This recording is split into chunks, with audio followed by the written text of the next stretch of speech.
Next हम देखते हैं निमोनिया के बारे में। निमोनिया भी क्या है, एक रेस्पिरेटरी इन्फेक्शन है जिसमें मेनली क्या हो जाता है, inflammation and infection of the lungs parenchyma. Parenchyma क्या है, आउटर मोस्ट लेयर होती है लंग्स की, और जिसमें अगर निमोनिया बहुत ज़्यादा वर्स्ट हो जाता है, देखो निमोनिया 2 टाइप्स के होते हैं, माइल्ड और सीवियर। अगर बहुत ज़्यादा वर्स्ट हो जाता है तो वहाँ पे जो स्पेस होता है उसमें पस या फिर फ्लूइड बढ़ना स्टार्ट हो जाता है। सो क्या डेफिनेशन है इसकी, it is a communicable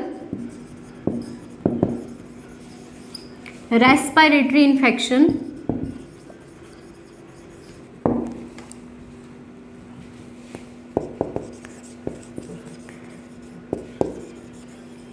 that is characterized by inflammation and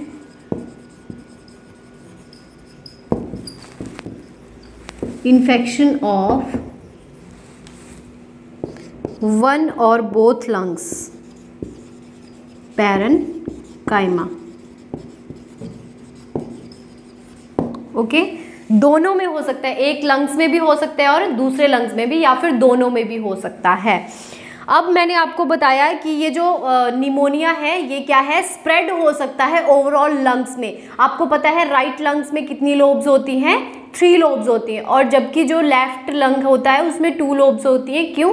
क्योंकि वहाँ पे हार्ट स्पेस ऑक्यूपाई करता है। अब हम बात करते हैं इसके कॉजेज की। सो क्या क्या कॉज रहते हैं, मोस्ट कॉमनली जो कॉज रहता है that is the bacterial cause. Viral भी कर सकता है, फंगस भी कर सकता है, बट अगर मैं मोस्ट कॉमनली की बात करूं तो that is the bacterial cause, और जिसमें आता है Streptococcus निमोनियाई। Most commonly Streptococcus निमोनियाई। Fungal की बात करें तो क्लाइमेडिया हो सकता है। अगर वायरस की बात करें तो वहाँ पे एडिनो वायरस, कोरोना वायरस, ये सारे वहाँ पे कॉज कर सकते हैं। Adenovirus and the coronavirus. So ये सारे क्या थे, definition and causes of the pneumonia. Definition में हमने देखा इन्फ्लामेशन और इन्फेक्शन हो जाता है लंग्स पैरेन्काइमा का, और कॉजेज में हमने देखा मोस्ट कॉमनली स्ट्रेप्टोकोकस निमोनियाई। इन्फ्लुएंजा भी हो सकता है, influenza, adeno virus and the corona virus. अब हम नेक्स्ट देखेंगे कि किस किस को रिस्क रहता है निमोनिया होने का। सो नेक्स्ट हम देखते हैं रिस्क फैक्टर, किस किस को रिस्क रहता है। सो जिसकी इम्यूनिटी वीक होती है उनको रिस्क रहता है रेस्पिरेटरी इन्फेक्शन होने का, जिसमें सबसे पहले आता है एज ग्रुप। एज की अगर मैं बात करूं, बच्चों की बात करूं तो 5 साल के बच्चों तक ये मोस्ट कॉमनली देखने को मिल सकता है, लेस देन 5 ईयर, और आप बोल सकते हो more than 65 year of age group में निमोनिया होने के चांसेस रहते हैं। नेक्स्ट आता है कोई भी पर्सन क्या है, एक्सपोजर में रह रहा है एक्सेसिवली केमिकल्स या फिर पॉल्यूटेंट या फिर कोई टॉक्सिक एजेंट्स के, तो क्या है, एक्सपोजर ऑफ केमिकल्स। केमिकल्स में क्या क्या चीजें आ सकती हैं, टॉक्सिन्स वगैरह। ओके, सेकेंड रीजन हो गया जिसको रिस्क रहता है। थर्ड आता है लाइफस्टाइल हैबिट्स। इट मीन्स कोई बहुत ज़्यादा स्मोकिंग कर रहा है, हैवी अल्कोहल है, माल नरिश्ड है, इट मीन्स जो डाइट है उसकी वो बहुत ज़्यादा पुअर है।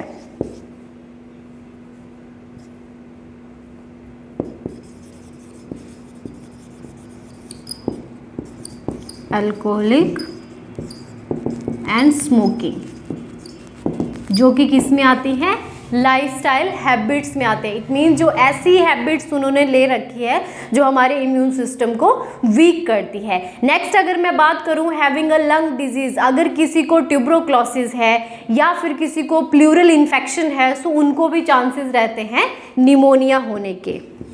Lungs disease, okay, lungs disease वालों को भी हो सकता है। नेक्स्ट मैंने आपको बताया वीक इम्यून सिस्टम, और अगर किसी को क्या हुआ है, कैंसर हुआ है, तब भी निमोनिया होने के चांसेस रहते हैं। सो ये सारे क्या हैं, risk factor related to the pneumonia. Next मैं जंप करती हूँ symptoms of the pneumonia. So next हम जंप करते हैं सिम्टम्स के ऊपर। इट मीन जिसको निमोनिया हो गया उनमें क्या क्या लक्षण दिखाई देंगे। सो आपको पता है जहाँ पे भी इन्फेक्शन होता है वहाँ पे फर्स्ट साइन रहता है फीवर। सो सबसे पहले क्या होगा वहाँ पे, बंद करना।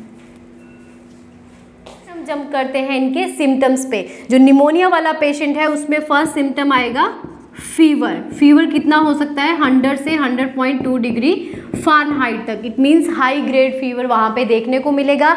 सेकंड आता है कफ।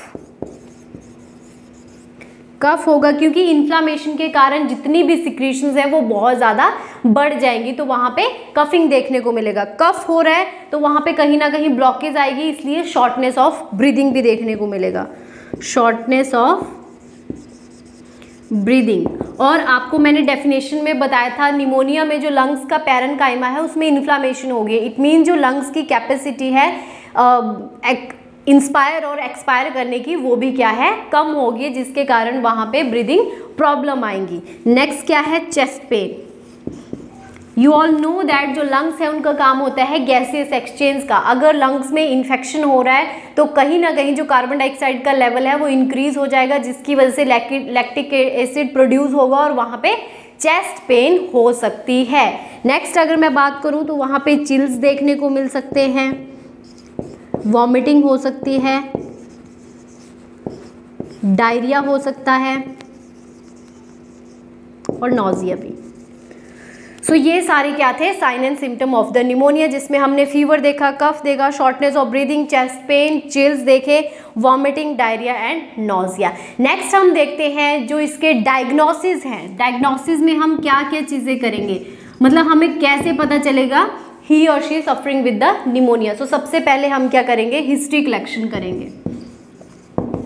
हिस्ट्री कलेक्शन क्यों करेंगे, हमें पूछना है कि आपको पहले कोई लंग्स का कोई डिजीज़ तो नहीं था या फिर कोई इन्फेक्शन तो नहीं था, कोई कैंसर तो नहीं था। इट मीन्स हमें देखना है कि उसका इम्यून सिस्टम कहाँ पे वीक हो रहा है जो कि उसको इन्फेक्शन हो रहे हैं इतने ज़्यादा। सो हिस्ट्री कलेक्शन से पता चल जाएगा। नेक्स्ट चीज़ हम क्या करेंगे फिजिकल एग्जामिनेशन। फिजिकल एग्जामिनेशन कर सकते हैं। थर्ड आता है पीएफटी पल्मोनरी फंक्शन टेस्ट, जिसमें हम मेनली स्पायरोमीटर यूज़ करते हैं। स्पायरोमीटर से हमें इंस्पायरेटरी और एक्सपायरेटरी वॉल्यूम का पता चलता है लंग्स का। नेक्स्ट अगर मैं बात करूं वहाँ पे चेस्ट एक्सरे कर सकते हैं। चेस्ट एक्सरे से हमें पता चलेगा कि जो लंग्स हैं वो कितने ज़्यादा इन्फेक्टेड हो गए हैं। सीटी स्कैन से डीप नॉलेज मिल जाएगी लंग्स की कि कहीं वो स्प्रेड तो नहीं हो रहा है इन्फेक्शन। एमआरआई कर सकते हैं, ब्लड कल्चर करेंगे। सो ये सारे क्या हैं diagnosis related to the pneumonia. Last में हम देखेंगे इसकी ट्रीटमेंट। सो लास्ट में हम देखते हैं treatment and prevention for the pneumonia. So treatment में हमने देखा था इसका कॉजेटिव एजेंट क्या था, बैक्टीरिया था। सो हम क्या देंगे वहाँ पे एंटीबायोटिक्स देंगे। एंटीबायोटिक्स, एंटीबायोटिक्स में मेनली हम अजिथ्रोमाइसिन दे सकते हैं। अगर वहाँ पे वायरस के थ्रू है तो हम क्या देंगे वहाँ पे एंटीवायरल ड्रग देंगे। एंटीवायरल ड्रग में मैंने आपको बताया था एसाइक्लोविर। साथ में हम दे सकते हैं ऑक्सीजन थेरेपी। वो डिपेंड करता है कि हमने जो फ्लो रेट है वो कितने पे रखना है वो डिपेंड करता है SpO2 के ऊपर। SpO2 मतलब जो ऑक्सीजन का सैचुरेशन है हमारी बॉडी में वो कितना है। अगर वो बिलो 90 है तो हमें ऑक्सीजन ज़्यादा देनी पड़ेगी। अगर 92 93 के बीच में है तो हम 1 to 2 लीटर हम वहाँ पे ऑक्सीजन दे सकते हैं। तो वो डिपेंड करेगा कितनी ऑक्सीजन की नीड है। नेक्स्ट अगर मैं बात करूं वहां पे तो आप प्रिवेंशन के लिए क्या चीज करोगे। सो न्यूमोकोकल वैक्सीन आप प्रिवेंशन में दे सकते हो। प्रिवेंशन में क्या दोगे आप न्यूमोकोकल वैक्सीन। नेक्स्ट हम क्या बोलेंगे पेशेंट को, हम बोलेंगे स्टॉप स्मोकिंग, स्टॉप ड्रिंकिंग।